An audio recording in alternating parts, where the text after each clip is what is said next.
ศที่การไฟฟ้าที่นี่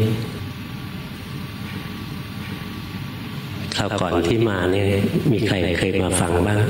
ยกมือหน่อยสิอันนั้นเนี่ยสำรวจไว้แล้วใครฟังแล้วเอาไปปฏิบัติบ้างยกสิโอ้หนาแน่นนะสาธุเลยนะธรรมะฟังเล่นๆก็สบายใจดีแต่ได้ประโยชน์ไม่มากถ้าอยากได้ประโยชน์มากก็ต้องเอาไปปฏิบัติเอาธรรมะจะคุ้มครองผู้ประพฤติธรรมแต่ขั้นแรกเราต้องคุ้มครองธรรมะก่อนคือใจเรายังไม่ค่อยมีศีลมีธรรมในเบื้องต้นเราก็ต้องตั้งใจรักษาศีลประพฤติธรรมต้องตั้งใจก่อนรักษาธรรมะไว้ก่อนอย่างเคยทำผิดทำบาปก็ต้องงดเว้นไม่ทำผิดไม่ทำอกุศลค่อยฝึกจิตมันอยากทำบาปจิตมันอยากทำชั่วนี่เป็นเรื่องธรรมดาเราอยู่ในสังสารวัฏเวียนตายเวียนเกิดมานานทำผิดทำบาปมาบางทีก็ชินทำแล้วทำอีกก็ต้องห้ามใจตัวเองเบื้องต้นต้องตั้งใจรักษาธรรมะก่อนที่ธรรมะจะมารักษาเราต้องรักษาธรรมะก่อนเริ่มแต่ตั้งใจรักษาศีลตั้งใจฝึกจิตฝึกใจของเราให้อยู่ในความสุขความสงบถ้าใจมันฟุ้งซ่านมากเนี่ยมันพัฒนายากเหมือนน้ำมันกระเพื่อมเรามองอะไรลงไปในตุ่มน้ำนะน้ำกระเพื่อมอยู่นะมองไม่เห็นว่าข้างล่างมีอะไรบ้างในจิตใต้สำนึกเรานี่เหมือนกันถ้าจิตเราฟุ้งซ่านกระเพื่อมอยู่เราดูลงไปไม่ถึงจิตใต้สำนึกของตัวเองไม่เห็นตัวจริงของตัวเองที่ซ่อนเร้นอยู่แค่เห็นแต่ผิวเผินเราเพราะว่าเราเป็นคนดีแล้วในความเป็นจริงเราซ่อนอะไรต่ออะไรซ่อนกิเลสเอาไว้เยอะแยะแต่ละคนสะสมอนุสัยเอาไว้มากมายงั้นเรามาฝึกจิตนะให้มันตั้งมั่นให้มันสงบให้มันสบายเหมือนมีน้ำนิ่งเวลามองลงไปก็จะทะลุเข้าไปเห็นลึกลงไปถึงก้นของมันนะเห็นลงไปถึงจิตใต้สำนึกมีกิเลสอะไรซ่อนอยู่ก็จะรู้ทันเนี่ยอันนี้เราต้องตั้งใจค่อยๆฝึกเอานะเนี่ยตอนนี้ธรรมะยังไม่ได้รักษาเรานะตั้งใจรักษาศีลตั้งใจฝึกจิตนะให้มันสงบให้ตั้งมั่นนี่อย่างเราพอเรารักษาศีลมากๆเข้านะต่อไปศีลรักษาเรานะเวลาเราจะทำผิดทำบาปอะไรไม่ทำแล้วมันละอายแก่ใจละอายใจที่จะทำบาปทำชั่วแล้วก็รู้ว่าถ้าทำบาปทำชั่วนี่มีผลไม่ดีนะก็เกรงกลัวผลของความชั่วก็เรียกว่ามีหิริโอตตัปปะนะเนี่ยเวลาเราจะทำผิดขึ้นมาเนี่ยมันจะละอายใจตัวเองเรียกว่าศีลนี่เริ่มคุ้มครองเราแล้วเราจะไม่กล้าทำใจก็เหมือนกันใจเคยฟุ้งซ่านเคยสนุกสนานหลงโลกเรามาหัดฝึกจิตฝึกใจให้มันอยู่กับธรรมะบ้างอยู่กับพระพุทธเจ้าอยู่กับพุทโธอยู่กับลมหายใจฝึกไปเรื่อยใจหนีไปแล้วรู้ทันใจหนีไปแล้วรู้ทันฝึกอย่างนี้เรื่อยๆต่อไปธรรมะจะคุ้มครองเราเองคือเวลาใจมันหลงไปเนี่ยสติมันจะรู้ทันขึ้นมาไม่ได้เจตนาจะรู้นะจิตหลงตามกิเลสไปพอสติระลึกรู้ปั๊บเนี่ยกิเลสก็ดับไปจิตก็ตั้งมั่นขึ้นมาสงบเป็นผู้รู้ผู้ดูขึ้นมากามฉันทะเกิดขึ้นคือความยินดีความพอใจในรูปในเสียงในกลิ่นในรสในสัมผัสเกิดขึ้นเรามีสติรู้ทันมีสติรู้ทันใจก็สงบเข้ามาไม่หลงตามกามฉันทะนิวรณ์ใจเกิดพยาบาทขึ้นมาเรามีสติรู้ทันนะใจก็ไม่หลงไปกับความพยาบาทนะเนี่ยค่อยฝึกค่อยรู้ค่อยดูของเราเนืองๆนะพอฝึกมากเข้านะต่อไปมันเป็นอัตโนมัติไปหมดเลยจิตไหลไปเราก็รู้ทันจิตไหลไปก็รู้ทันแรกๆยังไม่อัตโนมัติเนี่ยเราต้องตั้งใจรักษาจิตใจให้สงบซะก่อนต่อมาพอเรารักษาจนอัตโนมัติแล้วใจไหลไปนิดเดียวเราก็รู้ทันแล้วไหลไปหารูปหาเสียงหากลิ่นหารสหาสัมผัสเราก็รู้ทันไหลไปขัดเคืองไม่พอใจในรูปในเสียงในกลิ่นในรสในสัมผัสเราก็รู้ทันนะเรียกไหลไปในพยาบาทไม่ชอบอกชอบใจ ไหลไปจับอารมณ์โน้นทีหนึ่งจับอารมณ์โน้นทีหนึ่งนะอย่างนี้เรียกว่าฟุ้งซ่านถ้าเรามีสติรู้ทันจิตมันก็ไม่ไปฟุ้งซ่านไหลไปในความลังเลสงสัยในพระรัตนตรัยเรามีสติรู้ทันนะจิตมันก็ไม่ไหลไปในความลังเลสงสัยบางคนก็ซึมไปจิตไหลไปลงไปอยู่ในความซึมนะมีสติรู้ทันนะจิตก็ตั้งมั่นเด่นดวงขึ้นมาเป็นผู้รู้ผู้ดูขึ้นมาเนี่ยค่อยๆฝึกทีแรกต้องพยายามรักษามันก่อนต่อไปมันรักษาตัวมันเองนะแถมรักษาจิตใจของเราด้วยจะทำผิดศีลเคยทำผิดได้เราตั้งใจไม่ทำต่อมาไม่ต้องตั้งใจมากนะแค่คิดจะทำมันก็ละอายแก่ใจมันไม่ทำนะเคยฟุ้งซ่านตั้งใจฝึกจิตฝึกใจอยู่กับพุทโธอยู่กับลมหายใจอยู่กับท้องพองยุบอะไรก็ได้ฝึกไปเรื่อยต่อไปมันไม่ฟุ้งซ่านมีอะไรเกิดขึ้นจิตก็กลับมาอยู่ที่พุทโธจิตกลับมาอยู่กับลมหายใจจิตมันก็สงบขึ้นมามันจะฝึกแล้วง่ายเข้าในขั้นของการเจริญปัญญาเหมือนกันขั้นแรกเนี่ยเราต้องฝึกต้องหัดอยู่ๆจะให้เกิดปัญญาเนี่ยมันไม่ได้ถ้าเราต้องการให้เจริญปัญญาเราต้องรู้ก่อนว่าปัญญาจริงๆคืออะไรปัญญาจริงๆเนี่ยคือความเห็นการเห็นความเป็นจริงของรูปนามของกายของใจความจริงของรูปนามของกายของใจก็คือความเป็นไตรลักษณ์เพราะฉะนั้นถ้าจะถามว่าปัญญานี่เห็นอะไรปัญญาเห็นไตรลักษณ์ของกายของใจของสิ่งที่เรียกว่าตัวเรานั่นเองงั้นถ้ามีปัญญานะจะเห็นความจริงของกายของใจนี่ทำยังไงจะเกิดปัญญาต้องฝึกนะนี่ขั้นแรกธรรมะยังไม่ช่วยเรานะปัญญายังไม่มาช่วยเราต้องสร้างปัญญาขึ้นมาก่อนนะวิธีฝึกก็คือให้มีสตินี่แหละคอยรู้กายรู้ใจบ่อยๆต้องรู้ด้วยจิตที่ตั้งมั่นเป็นกลางนะถ้ารู้ด้วยจิตที่ไม่ตั้งมั่นจิตที่ไม่เป็นกลางนะจิตมีอคติเห็นสภาวะอย่างนี้ก็ชอบเห็นสภาวะอย่างนี้ก็เกลียดจิตไม่เป็นกลางถ้าจิตไม่เป็นกลางเนี่ยจิตจะเข้าไปแทรกแซงเช่นเห็นความสุขเกิดขึ้นหลงยินดีอยากให้อยู่นานๆเข้าไปแทรกแซงเห็นความทุกข์เกิดขึ้นอยากให้หายไปเร็วๆนี่ก็เข้าไปแทรกแซงมีแต่เรื่องเข้าไปแทรกแซงถ้าเราเข้าไปแทรกแซงเราจะไม่เห็นของจริงไม่เห็นความจริงถ้าอยากเห็นของจริงอยากเห็นความจริงต้องดูด้วยความเป็นกลางจริงๆดูแบบไม่มีอคตินะใจเป็นกลางดูอย่างที่มันเป็นเราจะดูกายอย่างที่กายเป็นยังไงกายเป็นตัวรูปเป็นวัตถุเป็นก้อนธาตุนะไม่ใช่คนไม่ใช่สัตว์ไม่ใช่เราไม่ใช่เขาอย่างเส้นผมนะเรามาดูกายดูทีละส่วนก็ได้เส้นผมเป็นคนไหมมีใครเห็นผมเป็นคนไหมผู้ชายเราบอกผมเป็นคนผู้หญิงก็ดิฉันเป็นคน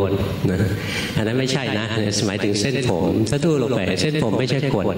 เอาไปตัดทิ้งก็ได้นะผมขนเล็บฟันหนังเนี่ยดูลงไปไม่ใช่คนอ่ะอย่างหนังเราลอกนะตกสะเก็ดตกอะไรลอกไปไม่เห็นมันเป็นคนตรงไหนเลยนะเนี่ยดูลงไปเรื่อยๆร่างกายที่ยืนร่างกายที่เดินร่างกายที่นั่งร่างกายที่นอนร่างกายหายใจออกร่างกายหายใจเข้าไม่เห็นว่ามันเป็นคนที่ตรงไหนเลยนะเฝ้ารู้สึกอยู่เฝ้ารู้เฝ้าดูลงไปมีแต่ของไม่เที่ยงมีธาตุไหลเข้ามีธาตุไหลออกตลอดเวลาเช่นหายใจเข้าแล้วก็หายใจออกหายใจออกแล้วหายใจเข้ามีแต่อย่างนี้ฝึกไปกินอาหารแล้วก็ขับถ่ายเห็นไหมขับถ่ายเสร็จแล้วก็ไปกินอาหารอีกหมุนเวียนอยู่อย่างนี้เองนะดูไปเรื่อยๆมีแต่ของไม่เที่ยงนะมีแต่ของทนอยู่ไม่ได้มีแต่ทุกข์บีบคั้นอยู่ตลอดเวลาในร่างกายนี้นั่งอยู่ก็ทุกข์นะยืนอยู่ก็ทุกข์เดินอยู่ก็ทุกข์นอนอยู่ก็ทุกข์มีแต่ทุกข์นอกจากทุกข์ไม่มีอะไรเกิดขึ้นนอกจากทุกข์ไม่มีอะไรตั้งอยู่นอกจากทุกข์ไม่มีอะไรดับไปเลยเนี่ยเฝ้ารู้เฝ้าดูมากๆดูด้วยใจที่ซื่อๆไม่เข้าไปแทรกแซงดูกายอย่างซื่อๆว่ากายจริงๆไม่เที่ยงเป็นทุกข์เป็นอนัตตาบางคนดูเฉยๆไม่เกิดปัญญาคนซึ่งยังไม่เคยฝึกเจริญปัญญามาก่อนเนี่ยเวลามีสติรู้ตัวขึ้นมาแล้วมาดูกายไปเพ่งกายไว้นิ่งๆไปเพ่งกายให้นิ่งอยู่เนี่ยไม่เกิดปัญญาจริงต้องไม่ให้มันนิ่งนะ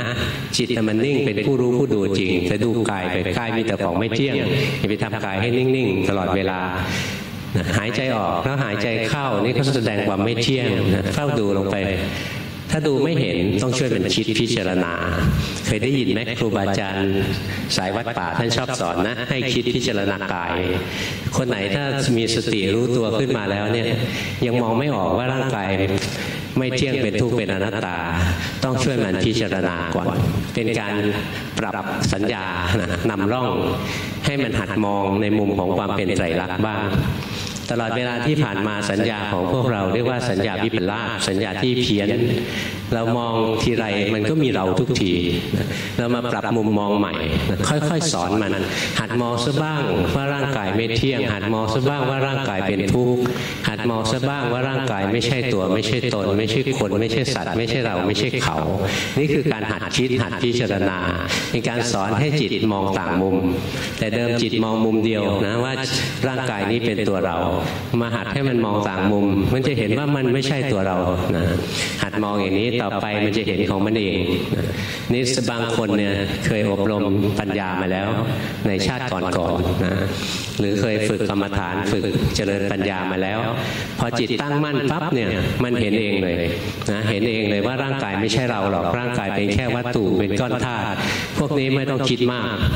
พวกไหนที่รู้สึกตัวแล้วเนี่ยก็เห็นร่างกายเป็นร่างกายอยู่อย่างนี้นะเห็นคนเป็นคนอยู่อย่างนี้ช่วยมันพิจารณาเป็นการปรับมุมมองของจิตนะปรับมุมมองของจิตซะก่อนแล้วก็ไปหัดดูจิตมันคุ้นเคยที่จะมองต่างมุมต่อไปมันก็จะหัดมองได้ว่าร่างกายนี้ไม่เที่ยงจริงๆนะร่างกายเป็นทุกข์จริงๆร่างกายไม่ใช่ตัวไม่ใช่ตนจริงๆจะเห็นอย่างนี้จะดูจิตดูใจก็เหมือนกันนะหัดมองต่างมุมบ้างแต่เดิมเราเห็นว่าในร่างกายเหล่านี้มีเราอยู่คนหนึ่งรู้สึกไหมในนี้มีเราคนหนึ่งเราคนนี้กับเราตอนเด็กๆเราคนเดียวกันรู้สึกไหมมีใครรู้สึกว่าเราเดี๋ยวนี้กับเราตอนเด็กๆเป็นคนละคนช่วยยกมือหน่อยมีไหมใครรู้สึกว่าเป็นคนเดียวกันมีไหมหลวงพ่อกำลังดูพวกที่เฉยๆพวกนี้จะเป็นแบบไหนล่ะเป็นก็ไม่ใช่ไม่เป็นก็ไม่ใช่นะไม่ยึดถืออะไรสักอย่างในใจเราลึกๆเลยนะมันจะรู้สึกมีเราอยู่นะมันรู้สึกอย่างนี้ตลอดวันใดที่จิตตั้งมั่นขึ้นมาเป็นผู้รู้ผู้ดูได้นะเราฝึกไปเรื่อยจิตไหลไปเรารู้ไหลเรารู้นะจิตสงบจิตตั้งมั่นอยู่กับเนื้อกับตัวแล้วถ้าคนไหนเคยเจริญปัญญามาแล้วเคยดูจิตดูใจแล้วเจริญปัญญาจะเห็นว่าจิตมันทำงานเองจะเห็นเลยเดี๋ยวจิตก็สุขเดี๋ยวจิตก็ทุกข์เดี๋ยวจิตก็ดีเดี๋ยวจิตก็ร้ายหมุนเวียนเปลี่ยนไปตลอดเวลาไม่เลิกนะหมุนไปเรื่อยๆไม่มีตัวเราที่ตรงไหนเลยจะเห็นอย่างนี้แต่ถ้าบางคนรู้ตัวแล้วดูจิตแล้วก็นิ่งๆว่างๆอยู่อันนี้ต้องช่วยมันคิดนะคิดพิจารณาปรับมุมมองของจิตให้หัดมองต่างมุมบ้างมองให้ออกว่ามันไม่เที่ยงนะมองให้ออกว่ามันเป็นทุกข์มองให้ออกว่ามันไม่ใช่ตัวใช่ตนไม่ใช่คนไม่ใช่สัตว์ไม่ใช่เราไม่ใช่เขาหัดสอนให้มันมองพอมันมองมากๆหัดสอนมันมากๆนะต่อไปมันเห็นของมันเองเห็นเองเราไม่ได้เจตนาจะเห็นหรอกมันก็เห็นว่ามันไม่เที่ยงไม่เจตนาจะเห็นนะก็เห็นมันเป็นทุกข์มันไม่ใช่เราเห็นเองเนี่ยถ้าถึงขั้นที่มันเป็นเองมันเห็นเองนะเนี่ยธรรมะจะมาช่วยเราแล้วช่วยอะไรช่วยให้หายโง่ปัญญานี่ช่วยให้หายโง่นะปัญญาเนี่ยเป็นตัวต่อสู้กับความโง่นะสมาธิช่วยเราให้หายฟุ้งซ่านนะศีลเนี่ยช่วยเราไม่ให้ทำผิดทำบาปทางกายทางวาจาเนี่ยเราต้องฝึกนะขั้นแรกเราต้องช่วยศีลก่อนช่วยให้ตัวเองมีศีลช่วยให้ตัวเองมีสมาธิช่วยให้ตัวเองเกิดปัญญาด้วยการหัดรู้กายหัดรู้ใจตามความเป็นจริงให้มากต่อไปศีลจะมาช่วยเราเวลาเราจะทำผิดจะละอายใจไม่กล้าทำเวลาจะฟุ้งซ่านก็รู้ทันขึ้นมาว่านี่ไม่เห็นมีสาระอะไรฟุ้งไปวันหนึ่งจิตก็สงบขึ้นมานี่ธรรมะมาช่วยเราแล้วให้เข้ามาสู่ความสุขความสงบจิตใจก็ตั้งมั่นเป็นผู้รู้ผู้ดูขึ้นมาปัญญาเบื้องต้นก็ต้องช่วยมันคิดพิจารณาบ้างหรือตามรู้ตามดูกายตามรู้ตามดูจิตใจเนืองๆจนมันเกิดปัญญามันเห็นความจริงกายนี้ใจนี้ไม่ใช่คนไม่ใช่สัตว์ไม่ใช่เราไม่ใช่เขาถึงตรงนี้แหละธรรมะมาช่วยเราได้มหาศาลเวลาเกิดอะไรขึ้นในชีวิตจะกลัวอะไรมันไม่มีคนมันไม่มีเรานะจะแก่ร่างกายมันแก่ไม่ใช่เราแก่นี่ธรรมะมาช่วยเรานะเวลาแก่ขึ้นมาก็เห็นแค่ร่างกายแก่ไม่ใช่เราแก่ไม่ทุรนทุราย ร่างกายมันเจ็บไม่ใช่เราเจ็บนะร่างกายมันเจ็บไม่ใช่เราเจ็บมันก็ไม่ทุรนทุรายใจนะร่างกายมันตายไม่เกี่ยวกับเราเราเป็นแค่ผู้รู้ผู้ดูร่างกายอยากตายก็เรื่องของร่างกายนะธรรมะมาช่วยเราทำให้เราไม่ต้องทุกข์มากหรือเวลาที่เราเจอกับสิ่งที่ไม่รักประสบกับสิ่งที่ไม่รักบางคนเจอเพื่อนร่วมงานที่ไม่ถูกใจเจอผู้บังคับบัญชาไม่ถูกใจหรือเจอคู่ครองไม่ถูกใจทีแรกก็ถูกใจนะพอมาอยู่กันจริงๆแล้วพบว่ายังไม่ใช่ตัวจริงหรอกนี่ตัวปลอมต้องหาใหม่ก็ปลอมอีกแหละนะปลอมไปเรื่อยๆนะบางคนปลอมมาตลอดชีวิตเลยนะมีแต่ความไม่ถูกใจต้องประสบกับสิ่งที่ไม่รักมีความทุกข์แต่ถ้าสติปัญญาเราแก่กล้าแล้วนะธรรมะจะมาช่วยเราจิตใจไม่ชอบขึ้นมาจิตใจไม่ชอบคนคนนี้สติรู้ทันนะความไม่ชอบมันหายไปเองนะมันก็อยู่กันได้นะอยู่อย่างมีความสุขได้นะเวลาเราพลัดพรากจากสิ่งที่รักพวกเราทุกคนวันหนึ่งจะต้องพลัดพรากจากสิ่งที่รักนะทุกคนไม่มีข้อยกเว้นสิ่งที่เรารักที่สุดก็คือตัวเราเองกายนี้ใจนี้นี่เองวันหนึ่งต้องพลัดพรากแน่นอนคนที่เรารักรองลงไปนะอย่างพ่อแม่ลูกเรานะสามีภรรยาเราวันหนึ่งก็ต้องพลัดพรากจริงๆพลัดพรากทุกวันแหละนะใช่ไหมออกจากบ้านไปคนละทางหรืออยู่ที่ทำงานเดียวกันอย่างน้อยอยู่ห้องเดียวกันยังนั่งคนละโต๊ะเลยนะไม่ได้นั่งโต๊ะเดียวกันนะสามีภรรยาต้องนั่งร่วมโต๊ะทำงานไม่มีใครเขาทำอย่างนั้นหรอกนะเวลากินข้าวก็พลัดพรากต่างคนต่างไปหวานแหววแค่ไหนนะก็พลัดพรากนี่พลัดเล็กพลัดน้อยนะถึงวันหนึ่งพลัดใหญ่นะพลัดใหญ่ต่างคนต่างไปใครไปก่อนคนที่เหลือเขาก็หาคนใหม่มาอยู่แทนได้เพราะฉะนั้นคนที่เราเป็นที่รักของเราวันหนึ่งก็ต้องพลัดพรากยังไงก็ต้องพลัดพรากไม่มีทางที่ว่าเมื่อมีสิ่งที่รักแล้วไม่พลัดพรากจิตที่ฝึกดีแล้วเนี่ยเมื่อพลัดพรากจากสิ่งที่รักไม่ทุกข์มากหรอกนะถ้าฝึกสมบูรณ์แบบไม่ทุกข์เลยนะเจอสิ่งที่ไม่รักก็ไม่ทุกข์พลัดพรากจากสิ่งที่รักก็ไม่ทุกข์หวังอะไรปรารถนาอะไรแล้วไม่สมหวังเคยทุกข์นะหัดภาวนามากๆเข้าแค่มีความหวังขึ้นมาก็รู้นะทำได้ก็ทำเต็มที่นะทำเต็มที่ผลมันได้แค่นี้แหละก็สันโดษในผลคำว่าสันโดษเนี่ยไม่ใช่แปลว่าขี้เกียจสันโดษหมายถึงว่าทำเหตุให้เต็มฝีมือเลยนะขยันเช่นอยากเลื่อนเงินเดือนเยอะๆนะขยันทำงานเก่งทำงานดีทำเต็มที่ส่วนทำเต็มที่แล้วจะได้เลื่อนหรือไม่ได้เลื่อนเนี่ยตัวนี้เราบังคับไม่ได้แล้วนะสมมติว่าหัวหน้าเขาไปให้คนอื่นนะ2 ขั้นของเราควรจะได้2 ขั้นให้ขั้นครึ่งมีไหมขั้นครึ่งที่นี่มีไหมยังไม่มีแล้วใช่ไหมสมัยหลวงพ่อมีนะมีขั้นครึ่ง2 ขั้นอะไรเงี้ยแล้วก่อนอยู่วงการโทรศัพท์มีแบบซอยขั้นเล็กขั้นน้อยเราทำงานเต็มที่ผลมันอยู่ที่คนอื่นประเมินนะหัวหน้าประเมินได้แค่นี้ตัวนี้ต้องสันโดษนะ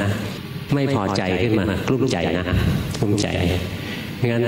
ถ้าเราฝึกจิตฝึกใจมากๆนะ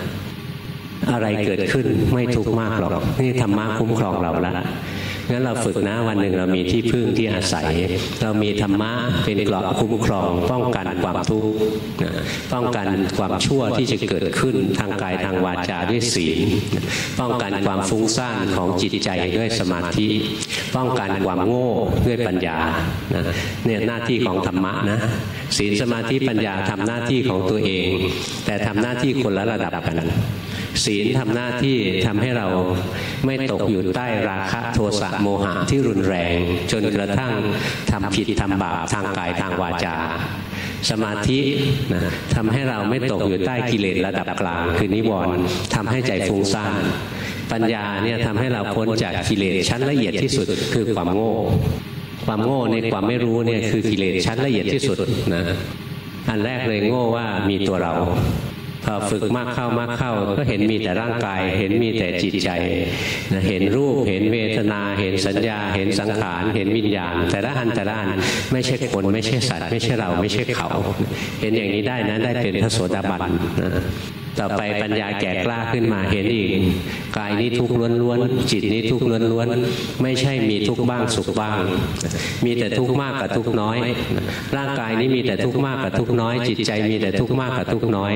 ซึ่งคนเขลาเห็นว่าตรงทุกข์น้อยนั่นแหละคือความสุขผู้มีปัญญาไม่หลงไม่เผลอนะไม่ประมาทมัวเมาก็จะเห็นแต่ว่ามีทุกข์มากกับทุกข์น้อยเมื่อเราเห็นร่างกายเห็นจิตใจนี้มีแต่ทุกข์มากกับทุกข์น้อยเห็นซ้ำแล้วซ้ำอีกซ้ำแล้วซ้ำอีกนะใจมันจะเบื่อมันจะรู้สึกว่าไม่ใช่ของดีไม่ใช่ของวิเศษอะไรแล้วร่างกายนี้หรือจิตใจก็เหมือนกันเดี๋ยวสุขเดี๋ยวทุกข์เดี๋ยวดีเดี๋ยวร้ายแต่เดิมคิดว่าจิตใจก็มีความสุขหัดมากเข้าก็พบว่าความสุขในใจไม่เที่ยงเลยสั้นนิดเดียวนะเช่นเราได้อะไรมาสักอย่างนะดีใจแป๊บเดียวนะเดี๋ยวอยากได้อันอื่นอีกแล้วนั้นความสุขนั้นมันหลอกนะหลอกให้เราวิ่งตลอดชีวิตเลยนะถ้าหัดภาวนามากเข้ารู้ทันจิตรู้ทันใจตัวเองบ่อยๆจะเห็นเลยความสุขจริงๆไม่มีเลยเหมือนภาพลวงตาเป็นสิ่งที่มารมาล่อเราหลอกให้เราวิ่งไปเรื่อยๆหลอกให้เราแสวงหาไปเรื่อยๆหามาเหมือนจะได้เหมือนจะหยิบมาได้แล้วมันก็หลุดมือไปทุกทีเนี่ยเฝ้ารู้เฝ้าดูนะจะรู้เลยตัวจิตเองก็มีแต่ทุกข์มากกับทุกข์น้อยไม่ใช่ทุกข์บ้างสุขบ้างกายนี้ก็มีแต่ทุกข์มากกับทุกข์น้อยไม่ใช่ทุกข์บ้างสุขบ้างถ้าเห็นอย่างนี้มันจะวางถ้ายังเห็นว่าทุกข์บ้างสุขบ้างนะไม่วางยังดิ้นหาความสุขยังดิ้นหนีความทุกข์ไปเรื่อยๆตลอดชีวิตแต่ถ้าเห็นความจริงแล้วมีแต่ทุกข์ล้วนๆนะถ้าเห็นอย่างนี้จิตมันวางแล้วบอกให้มันถือไว้มันไม่ถือหรอกมันจะถือทำไมมันมีแต่ทุกข์พวกเราบอกให้ทิ้งมันไม่ทิ้งหรอกมันคิดว่ายังมีโอกาสมีความสุขอยู่นะเพราะเรายังไม่เห็นจริงงั้นอยากเห็นจริงนะมีสติรู้กายรู้ใจบ่อยๆดูเบื่อบ่อยๆดูว่าจริงๆมันสุขหรือมันทุกข์มันดีหรือมันไม่ดีมันเที่ยงหรือมันไม่เที่ยงมันใช่ตัวเราหรือมันไม่ใช่ตัวเราดูบ่อยๆดูบ่อยๆจนวันหนึ่งหายโง่นะจะฉลาดขึ้นมาเลยรู้เลยมีแต่ทุกข์มากกับทุกข์น้อยถ้าเห็นว่ากายนี้ใจนี้มีแต่ทุกข์นะเรียกว่าเรารู้ทุกข์แจ่มแจ้งนะพระพุทธเจ้าสอนให้รู้ทุกข์นะไม่ได้สอนให้ละทุกข์ไม่ได้สอนให้หนีทุกข์งั้นเราดูลงมาในกายนี้มีทุกข์ล้วนๆในจิตใจมีแต่ทุกข์ล้วน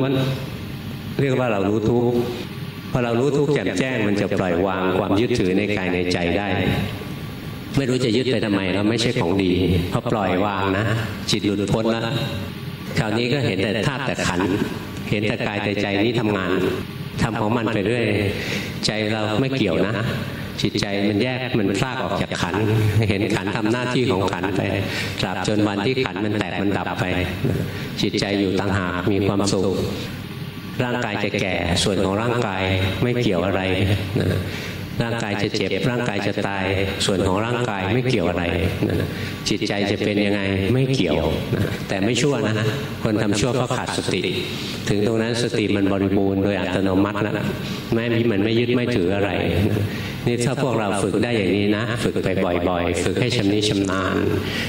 วันหนึ่งเราจะมีที่พึ่งที่อาศัยที่แท้จริงธรรมะนี่แหละจะปกป้องคุ้มครองเราจากความชั่วธรรมะนี่แหละจะปกป้องคุ้มครองเราจากความทุกข์ปกป้องคุ้มครองจากความทุกข์ได้ไงขันธ์ห้านั่นแหละตัวทุกข์พอธรรมะเราแก่กล้าเต็มตัวนะแก่รอบเต็มตัวแล้วมันปล่อยวางขันธ์ห้าโยนขันธ์ห้าทิ้งไปก็คือโยนตัวทุกข์ทิ้งไปนั้นธรรมะคุ้มครองเราจากความทุกข์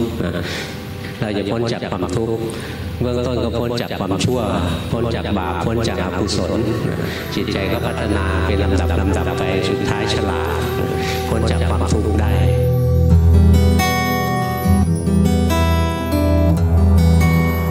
อาจารย์คือผมปฏิบัติแล้วชอบลืมการปฏิบัติเวลาปฏิบัติกำหนดรู้ลมหายใจวันๆหนึ่งจะลืมบ่อยมากจะปฏิบัติยังไงคือเราต้องเลือกอารมณ์ที่จิตมันสนใจนะบางคนไปรู้ลมหายใจแล้วใจมันสงบเคลิ้มลืมเนื้อลืมตัวนี้เดี๋ยวหลงง่ายถ้าหากเรารู้ลมหายใจแล้วมันยังลืมตัวง่ายเราหาอารมณ์กรรมฐานที่หยาบกว่านั้นเช่นร่างกายเคลื่อนไหวคอยรู้สึกร่างกายเคลื่อนไหวคอยรู้สึกมาช่วยมันหน่อยหรือไม่ก็หางานมาเพิ่มขึ้นเช่นช่วยมันบริกรรมหายใจอย่างเดียวมันลืมง่ายหัดพุทโธกำกับลงไปด้วยถ้าไม่ไหวจริงๆนะลุกขึ้นมาเดินด้วยความรู้สึกตัวไปด้วยหาอารมณ์ที่หยาบขึ้นมาดูกาย คืองานหลักของเราในการทำกรรมฐานนะคือฝึกสตินั่นเองงั้นถ้าเราฝึกสติแล้วมันขาดสตินะก็ไม่เอาหรอกกรรมฐานอย่างนั้นนะเลือกเอาที่มันจะกระตุ้นความรู้สึกตัวได้ดีคืออาจรู้กายรู้ใจมาประมาณเกือบปีเลยครับในขณะที่เราเผลอไปแล้วรู้ว่ามีความคิดเกิดขึ้นเหมือนว่าจิตเข้าไปบล็อกตำแหน่งที่เกิดความคิดนั้นจนมันทื่อๆแล้วก็มีอาการปวดบริเวณศีรษะนั่นไปเพ่งไว้นะแล้วหลังจากนั้นก็มารู้ว่ากายหายใจเข้าหายใจออกแล้วบางทีก็มีการเคลื่อนกายหายหยับมือก็เสียงต่างก็หายไปไม่ทราบว่าทำผิดตรงเพ่งอย่างเดียวใช่ไหมครับใช่แก้ไงครับอย่าไปเพ่งคือไม่ตั้งใจเพ่งนะครับมันเกิดจากความโลภเบื้องหลังนะอยากดีอยากรู้อยากเห็นอยากเป็นอยากได้อยากจะไม่เผลอ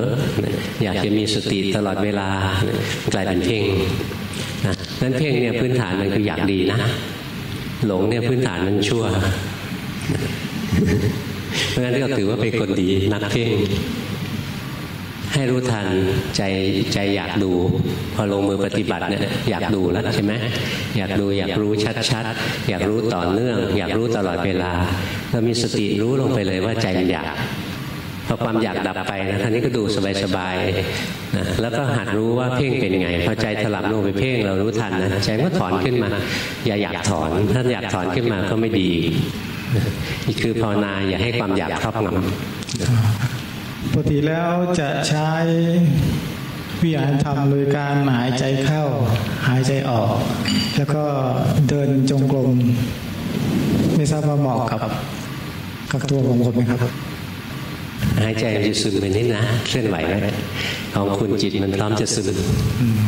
พยายามเคลื่อนไหวไว้ไหมครับเคลื่อนไหวยังไงจับมือหรือว่าเคลื่อนอยู่แล้วอย่างตอนนี้ครับเนี่ยพยักหน้ารู้สึกในกายบ่อยๆแต่อย่าไปเพ่งกายเขาอีกละครับปกติแล้วจะมีการวิ่งแล้วจะรู้สึกว่ามีปิติเกิดขึ้นงั้นวิ่งแล้วก็หายใจก็บางครั้งก็กำหนดเรื่องอะไรนะ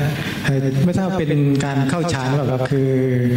เกิดวิตกวิจารในลมหายใจแล้วก็เวลานั่งนะครับแล้วก็เกิดปิติสุขขึ้นมาแล้วก็เคยไม่นานก็ดับครับดูไปนะทำได้ต่อไปนะครับทำได้ไม่ห้ามหรอกแต่ว่าอย่าให้จิตหลงจิตซึมนั่งสมาธิต้องประกอบด้วยสตินะถ้าขาดสติก็คือขาดจิตที่เป็นกุศลแล้วงั้นเราไม่นั่งให้โมหะครอบนะเคยได้ยินไหมครูบาอาจารย์สอนเรื่องโมหะสมาธิมิจฉาสมาธิจิตที่ซึมนะอย่าให้ซึมกระดุกกระดิกไว้เคลื่อนไหวไว้จะเคลื่อนไหวยังไงดีครับฮะเนี่ยกระดุกกระดิกไว้นะเอากายไปช่วยนะเดินจงกรมก็ได้อะไรได้เดินจงกรมไปเห็นกายมันเดินใจเป็นคนดูแบบนี้เห็นไหมกายมันพยักหน้าใจเป็นคนดู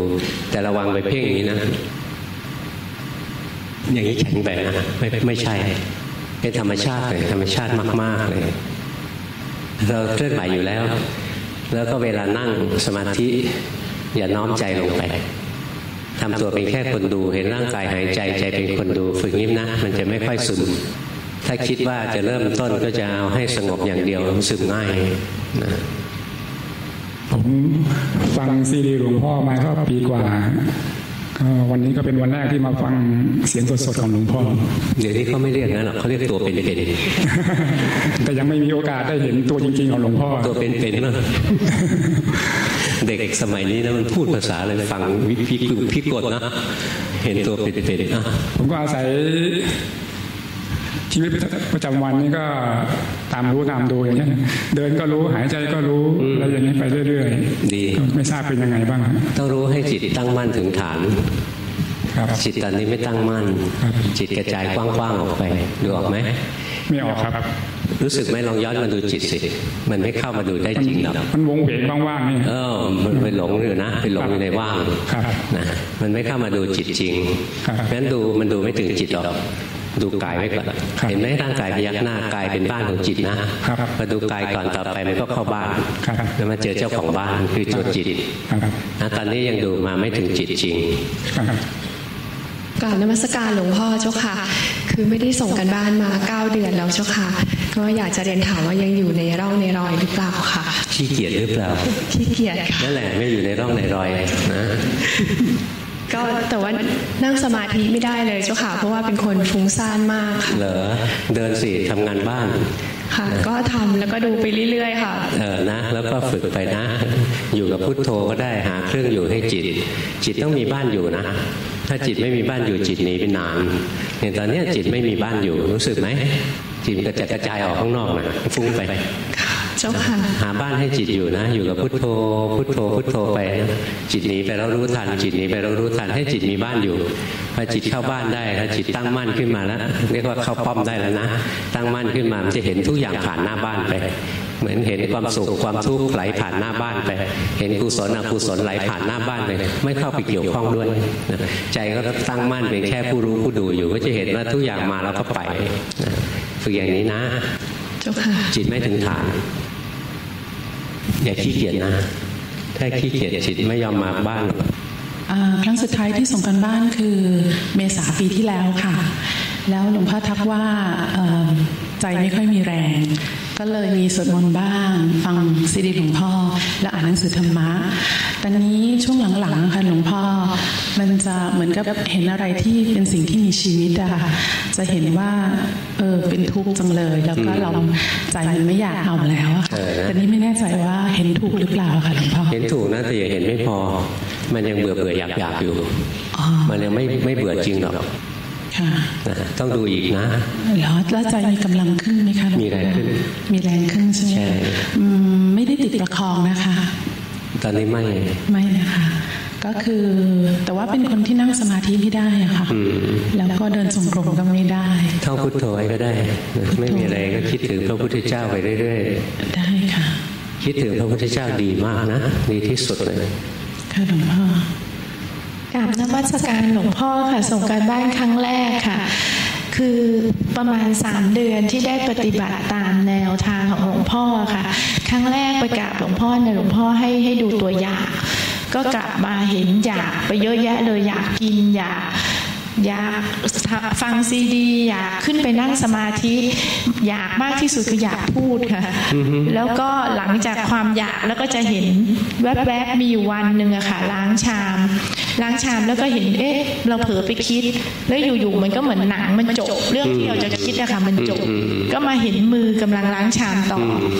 แล้วก็แวบไปอย่างนี้แล้วก็เห็นมือมาล้างชามต่ออันนี้เห็นถูกแล้วใช่แต่อย่าจงใจเห็นนะค่ะมันเห็นเองไม่เป็นไรค่ะแต่ไม่เห็นมือล้างเนี่ยก็ไม่รู้ว่ามือใครคือไม่ได้คิดว่ามือเราหรือไม่มีอะไรอย่างเงี้ยนะคะเป็นแค่วัตถุเป็นรูปที่จิตไปรู้เข้านะค่ะคราวนี้มีฟังซีดีหลวงพ่อบอกว่าให้ซอยในชีวิตประจำวันเนี่ยให้สั้นขึ้นเช่นไปยกแก้วกาแฟดื่มหรือเดินไปเข้าห้องน้ำเนี่ยให้มองเป็นหุ่นยนต์เดินหรือเราดูเขาเล่นฟุตบอลอะไรอย่างเงี้ยค่ะมันเวลาลืมตามันเห็นเป็นเราเดินนะคะไม่เป็นไรใหม่ๆมันยังเห็นเป็นเราเดินอยู่นะไปหัดรู้หัดดูเรื่อยต่อไปเห็นรูปมันเดินไม่ใช่กลหรอกแต่เวลาถ้าหลับตานะคะหลวงพ่อเวลานั่งสมาธิหลับตาเดิมเนี่ยจะเหมือนกับจะหลับตาเดินสิไม่ใช่ค่ะนั่งสมาธิอะค่ะเวลาหลับตานะคะเดิมจะแบบว่าเดิมค่ะจะนั่งเหมือนดูลมหายใจแล้วก็หลับอะค่ะหลวงพ่อคราวนี้ก็ฟังซีดีของพ่อบอกว่าให้ดูความรู้สึกก็เพิ่งเริ่มมาเปลี่ยนนะคะก็เห็นเหมือนตัวเรากระเพื่อมอย่างนี้ค่ะอันนี้คือดูกายใช่ไหมครับเพราะหนูจะมีปัญหาเรื่องดูกายนั่นแหละเห็นกายมันก็เพิ่มนะใจเป็นแค่คนดูเท่านั้นค่ะแต่เวลาจะเห็นไม่มีเราค่ะแต่เวลาลืมตาเนี่ยเวลาอาบน้ำฟอกสบู่ก็จะเห็นเป็นตัวเราอยู่เรื่อยมันจะเห็นเป็นอย่างนั้นก็รู้อย่างนั้นก็รู้ว่าเราฟอกสบู่อะไรอย่างนี้นะคะรู้อย่างนั้นไปเรื่อยต่อไปมันก็ค่อยไม่เห็นหรอกค่อยเห็นว่าไม่ใช่เราค่ะแล้วหนูจิตตื่นบ้างหรือยังคะหลวงพ่อเกรงใจไปดูบ่อยๆนะค่ะแล้วหนูต้องดูตัวอื่นอีกไหมคะหลวงพ่อกิเลสอะไรเกิดรู้บ่อยๆนะที่ฝึกมาใช้ได้นะใช้ได้ใจมันก็เริ่มตื่นขึ้นแล้วล่ะก็หัดบ่อยๆตื่นได้ยังหลับได้อีกเวลาหลับก็คือเวลาที่ใจหลงไปคิดสังเกตไหมเราหลงคิดทั้งวันเลย ในขณะที่หลงไปคิดนั่นแหละมันฝันแล้วมันฝันได้ก็แสดงว่ามันหลับอยู่งั้นหนูก็ทำอย่างนี้ไปเรื่อยๆนะคะทำให้มันกระฉับกระเฉงกว่านี้นะแอคทีฟหน่อยในการภาวนาเหนื่อยไปนะขยันขันแข็งหน่อยฟิตหน่อยต่อไปกราบนมัสการครับผมเริ่มฟังซีดีเมื่อเดือนมกราต้นปีนี้นะครับพี่เขามาให้ฟังแล้วก็ฝึกปฏิบัติไปบางครั้งมันเห็นกายเป็นท่อนๆนะครับหรือบางครั้งก็เห็นกายมันยืนคุยอยู่กับอีกคนหนึ่งบางทีก็เห็นจิตมันกำลังหนีออกไปคิดแต่บางครั้งเนี่ยมันกลับมาดูลมหายใจพองยุบได้สักพักหนึ่งมันก็กลับไปดูกายเคลื่อนไหวอยากทราบว่าที่ผมฝึกปฏิบัติมานี่มีข้อแก้ไขต้องปฏิบัติอะไรบ้างครับขณะนี้จิตมันไม่ตั้งมั่นดูออกไหมครับนะจิตกระจายออกไปกว้างๆนะให้รู้ทันจิตที่ดีนะในการเดินปัญญาเนี่ยต้องตั้งมั่นตอนนี้จิตคล้ายๆจิตออกมานอกบ้านดูออกไหมออกครับนะให้รู้ทันว่าจิตออกมานอกบ้านนะเดี๋ยวมันเข้าบ้านเองถ้าเห็นว่ามันออกมาข้างนอกแล้วก็ไม่มีปัญหาแต่ถ้ายังนึกว่าตอนนี้จิตตั้งมั่นดีแล้วอะไรอันนี้มีปัญหาแล้วก็คือตามรู้ไปเรื่อยๆว่าออกนอกบ้านก็รู้ใช่จิตส่งออกเรารู้ว่าจิตส่งออกก็ใช้ได้แล้วดีขอบพระคุณครับต่อไปการรักการหลวงพ่อครับฝึกมา2 ปีครึ่งนะครับใช้จิตที่หลงกับจิตที่รู้มาฝึกนะครับก็ได้สติได้สมาธิแต่ไม่มีปัญญาฝึกมา2 ปีจนทั้ง3 เดือนที่แล้วเนี่ยก็ลองพลิกมาดูว่าจิตที่หลงเนี่ยมันเป็นอนัตตามันเกิดขึ้นมาเองมันก็ดับไปน่าเนี่ยต้องช่วยมันคิดก่อนใช่ไหมแล้วพอดูอย่างนี้ก็มีความสุขนั่งมีความสุขขนาดที่ว่านั่งทั้งวันมันก็ยังได้แต่ก็ทำมา3 เดือนนะไม่ทราบว่าทำผิดหรือเปล่าไม่ผิดแต่อย่าให้ติดสุขก็แล้วกันแล้วพระเจ้าบอกว่าให้รู้ทุกเนี่ยแต่เราแค่นำร่องไปนะแค่นำร่องให้มันดูว่าจิตนี้ไม่ใช่ตัวใช่ตนหรอก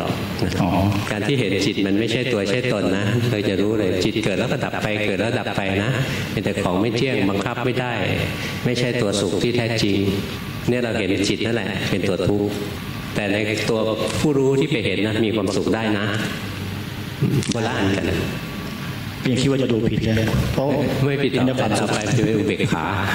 แต่ถ้าสุขตลอดชีวิตรีบไปปรึกษานะถ้าแสดงว่าทำผิดแล้วติดสุขครับหลวงพ่อครับช่วงนี้ผมเกิดอาการจุกแน่นที่หน้าอกครับดูทีไรก็แน่นโอ้อย่าบังคับมันแรงไม่สบายหรือเปล่าไม่นะครับหรือถ้าร่างกายแข็งแรงดีดูทีไรแน่นทุกทีแสดงว่าจงใจดูจงใจดูจงใจจ้องจงใจไปบังคับมันถ้าดูเล่นๆดูแบบไม่มีส่วนได้เสียดูเหมือนดูคนอื่นนะดูสบายๆก็จะไม่แน่นหรอกมันแน่นตลอดเลยนะครับเนี่ยขณะนี้มันบังคับอยู่นะถ้าบังคับอยู่ตราบใดก็แน่นอยู่ตราบนั้นนะดูเล่นๆดูสบายๆดูให้มันมีความสุขไปดูเหมือนดูคนอื่นเห็นไหมมันพยักหน้าดูเล่นๆนะถ้าจงใจดูจะแน่นให้ดูให้เป็นธรรมชาติมากขึ้นเพื่อลดความแน่นลงต้องฝึกกรรมฐานอะไรเพิ่มครับเคลื่อนไหวนะเคลื่อนไหวแล้วเห็นร่างกายไม่ใช่ตัวเราบ่อยๆดูไปเรื่อยกราบนมัสการหลวงพ่อค่ะส่งการบ้านหลวงพ่อเมื่อ6 เดือนที่แล้วหลวงพ่อบอกว่าเห็นจิตที่ทำงานแล้วแต่ว่ายังไม่เห็นว่าจิตไม่ใช่เราก็ไปดูตรงนี้คือช่วงนี้มันเห็นความคิดแบบอยู่ห่างๆลอยๆออกไปแต่อย่าให้ลอยไกลเกินไปนะขณะนี้ลอยไกลเกินไปค่ะนะมันฟุ้งไปล่องๆลอยๆไม่ได้นะรู้ตัวให้กระฉับกระเฉงช่วงนี้สมถะไม่ค่อยได้ทำต้องทำนะจิตมันฟุ้งซ่านไปค่ะแล้วก็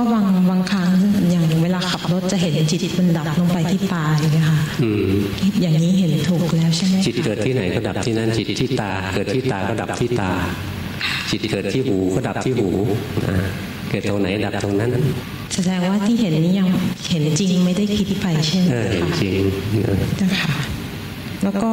หลวงพ่อมีคำแนะนำอะไรเพิ่มเติมไหมเจ้าค่ะมีนะ ภาวนาเยอะๆภาวนาด้วยใจที่กระฉับกระเฉงนะใจซึมไปนี่ง่วงนอนนะคะอ๋อง่วงนอนไงมันง่วงในเวลานี้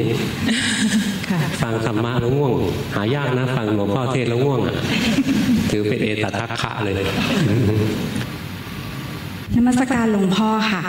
ขอส่งการบ้านเป็นครั้งแรกค่ะคือปฏิบัติมาระยะหนึ่งในช่วงแรกๆเนี่ยพอเรารู้ตัวก็คือจะดูที่อยู่ความคิดอะค่ะรู้ว่าคิดความคิดดับก็จะรู้สึกพอใจเพราะมันจะนานๆครั้งพอมาระยะหลังนี่คือพอรู้ว่าคิดถี่ขึ้นนะคะแต่ว่าจะเริ่มรู้สึกไม่พอใจว่าไปคิดอีกแล้วอะไรเงี้ยโอ้ยไปห้ามได้ยังไงจิตมีหน้าที่คิดนะถ้าเกิดคิดไม่เป็นน่ากลุ้มใจมากกว่าจิตมันมีหน้าที่คิดอย่าไปห้ามมันเพียงแต่ว่าคนทั้งโลกเนี่ยพอไปคิดแล้วมันเป็นหลงจริงจังอยู่ในโลกของความคิดมันไม่รู้หรอกว่านั่นเป็นความฝันลมๆแรงๆนั้นคิดก็คิดไปนะ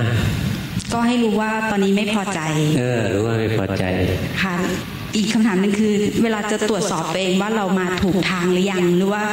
เดินผิดทางนี้เราจะตรวจสอบตัวเองยังไงคะการตรวจสอบตัวเองเนี่ยต้องมีมาตรฐานของการตรวจสอบใช่ไหมอย่างเราจะตรวจสอบอะไรสักอย่างต้องมีมาตรฐานในการตรวจสอบก่อนมาตรฐานการตรวจสอบการปฏิบัติเนี่ยต้องดูที่คำสอนของพระพุทธเจ้า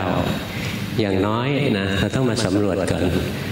เราทำผิดศีลหรือว่าไม่ผิดศีลนะเราฟุ้งซ่านหรือว่าจิตใจของเราอยู่กับเนื้อกับตัวตั้งมั่นสงบนะเราเห็นรูปเห็นนามเห็นกายเห็นใจทำงานหรือเราลืมกายลืมใจหรือว่าเราเข้าไปแทรกแซงกายแทรกแซงใจ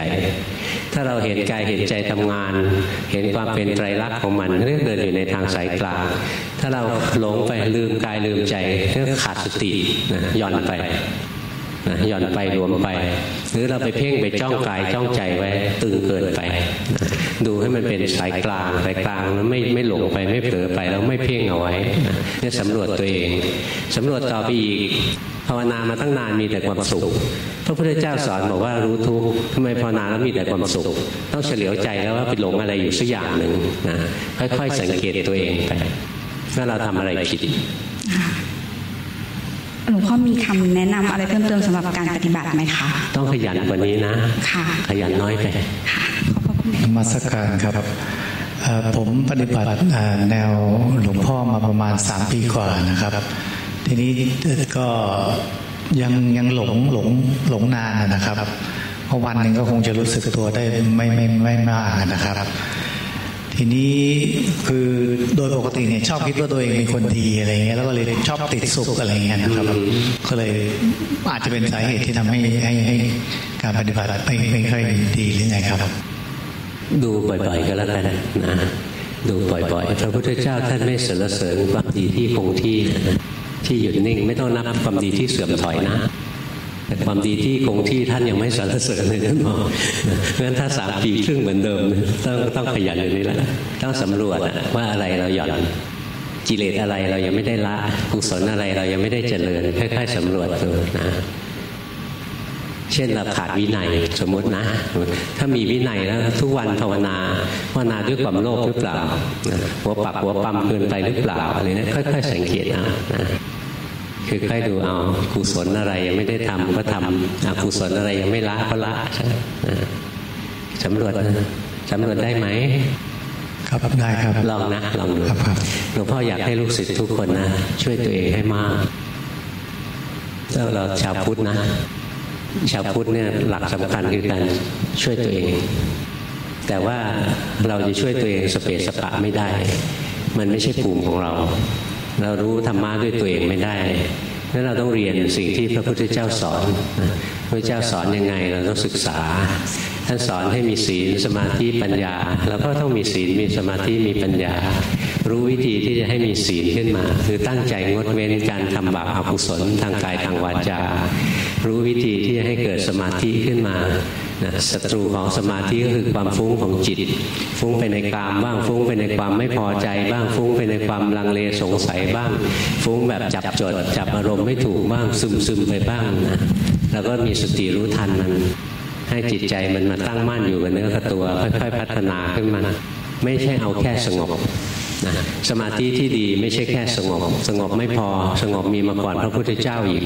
เราต้องฝึกสมาธิจนกระทั่งจิตเนี่ยสามารถตั้งมั่นขึ้นมาเป็นผู้รู้ผู้ดูได้ถ้าจิตมันตั้งมั่นเป็นผู้รู้ผู้ดูขึ้นมาได้นะมันจะไปเจริญปัญญาต่อได้การเจริญปัญญาเนี่ยก็คือการที่เรามีสตินี่แหละ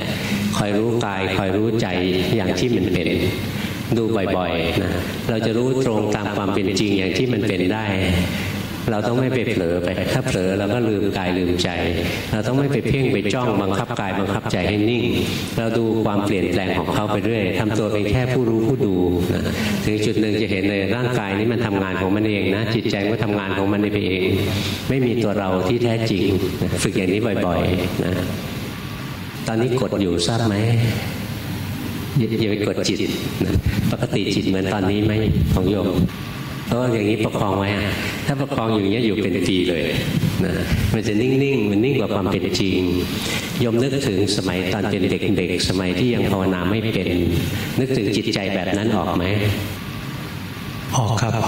นั่นแหละกลับไปมีจิตใจแบบนั้นแต่ต่างกับเด็กนิดเดียวเด็กเนี่ยมีจิตใจกระทบอารมณ์อย่างนี้ดีใจกระทบอย่างนี้เสียใจแต่เด็กไม่เคยรู้ทันของเราผู้ปฏิบัตินะมีสวมหัวใจแบบเด็กไว้ซื่อๆเด็กนี่ซื่อนะไม่มารยาเด็กมันโกรธก็คือโกรธมันรักก็คือรัก